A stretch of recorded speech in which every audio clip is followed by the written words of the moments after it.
ఆ పౌర్ణమి రోజు అమ్మవారికి నదీ జలము తీసుకొస్తారు. మోటుగా జల్ది బిందె అంటారు పల్లెటూళ్ళలో.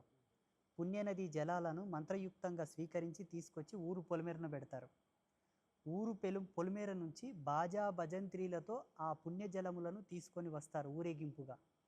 జల్ది బిందె తీసుకొని వస్తారు మోటుగా చెప్పాలంటే. ఆ జల్ది బిందె తీసుకొచ్చి అమ్మవారి ఆలయం చుట్టూ ప్రదక్షిణలు గావింపజేసి ఆ పుణ్యజలాలను దేవాలయం లోపల ప్రవేశింపజేస్తారు. తెచ్చిన ఆ జలము చేత అమ్మవారికి అభిషేకం చేస్తారు. గర్భాలయం లోపల మూలమూర్తులకు అభిషేకం అయిన తర్వాత ఆలయ ప్రాంగణం ముందల పందిరి వేసి ఉంచుతారు ఒకరోజు ముందే. ఆ దివ్య పందిరి కింద అమ్మవారికి పట్నం వేస్తారు. రతి అంటాం మేము, రతి. కొంతమంది పట్నం అంటారు, కొంతమంది రతి అంటారు. ఇక శాస్త్రీయ భాషలో చెప్పాలంటే జగన్మాతల యొక్క మూలపటం, చిత్రపటం, యంత్రం, యాంత్రిక కుండలి